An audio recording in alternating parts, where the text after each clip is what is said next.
Hey, good morning, folks. It's a Saturday, July 6th. We just got last night, and then again this morning we got an inch of rain. So we got about 2 inches of rain. Last night was kind of hard, but this morning was a really nice steady rain, and it was much needed. We were pretty dry. My town, particularly the pop-up storm, just seemed to dissipate when they reached us, and then got back together once they got west. But we got some much needed rain. Right now I got my finishing herd on my what I call my winter kind of paddock. The soil here just drains really well, and it never gets muddy.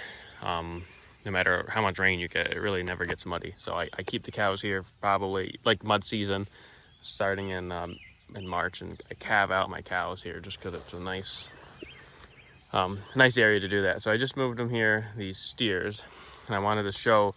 I have an area here, I don't know, 1,000 square feet, maybe a little, yeah, maybe a little bigger. That was it was a big manure pile. So once I spread that, I seeded it down. I did like a cover crop or a nurse crop, and then I did a bunch of native grasses.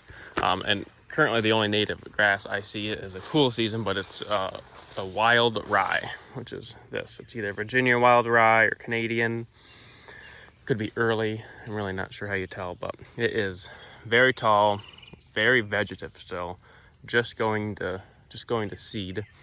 I just wanted to note though how vegetative it has been this tall for easily a month, and it just started to go to seed now, but it's amazing still. You can see the protein in it, how green it is, while you have orchard grass or any other type of introduced grass, they just go brown and die. So we have orchard grass right here.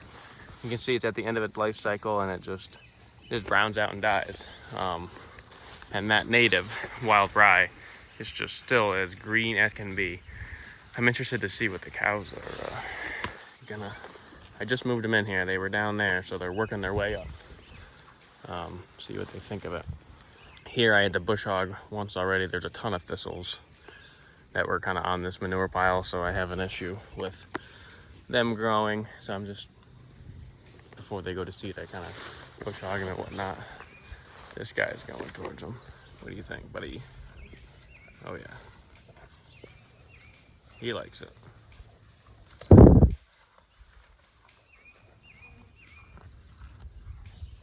Yep, it's all really wild rye and clover.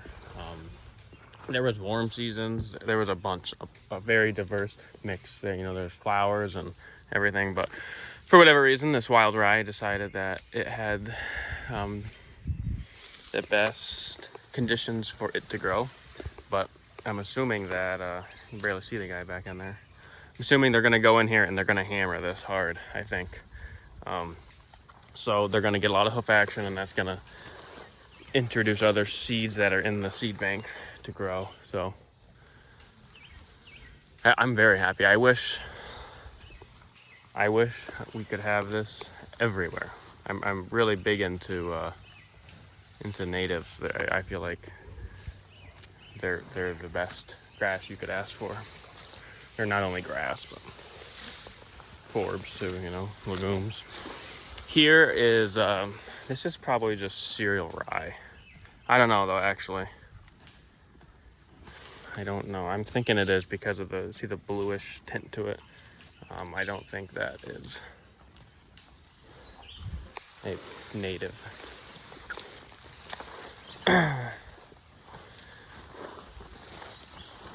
Yeah, no, I'm very pleased. I got a couple areas that I am trying to introduce natives, and it's very difficult because they take a very long time to get established. They don't do well the competition, and we just have there's so many seeds in our seed bank here that you till it, and I've tried planting cover crops, and I've not had good luck getting natives established, except for this area. I got a couple areas, tiny, small, like they don't really amount to anything, but still nice, still very nice to see them.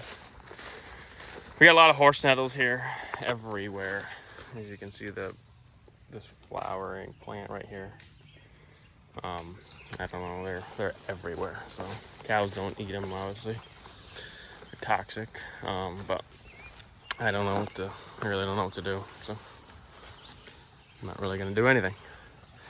Yeah, so as you can see, they definitely prefer this stuff. This guy came in, went to the other side and said, nope, I'm going back. So I bet you they're gonna have this gone in about 15 minutes, no doubt.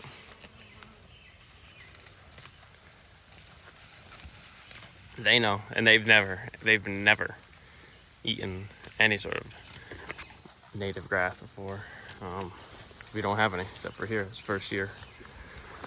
So they are definitely, it's funny how they know too what the best nutritional plant is.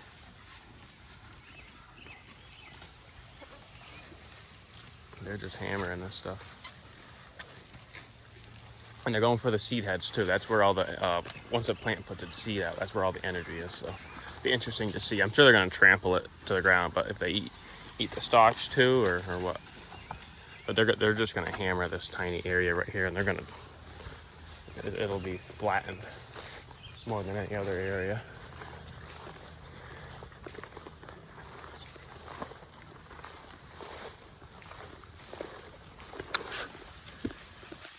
Yeah, they are loving it. It's awesome. So I just wanted to get a little video, document this for myself too, just so I could see. You can look back through the years and see how this area transforms. Maybe, we'll have some other species come up. I planted, warm seasons in here too. So actually it'll be a good time for them to trample this and get the sunlight down there to the ground and introduce some warm seasons. Here is a warm season grass. I don't know what it is, but I can just tell that it's a warm season. I planted, it's Johnson grass. Might be Johnson grass. Yeah, I don't know. We'll have to see. This is, no, I really don't know what it is, to be honest. But it's definitely a warm season. There was it could be sorghum or some sort of Sudan grass, because the cover crop that I planted last year had that in it, so could be just reseeding itself. Yeah, that guy is loving it. All right, well, I just wanted to do a little video showing this little patch of native grasses that we have. One of the very few on the farm, but trying to expand it. They're very expensive, hard to get established. All my ground is hilly. I really can't till it, and we're not gonna totally against spraying an herbicide on it. So that really doesn't leave much of an option. But the areas that we can try and get them established, we do. So with that, I will sign off. All right, thanks.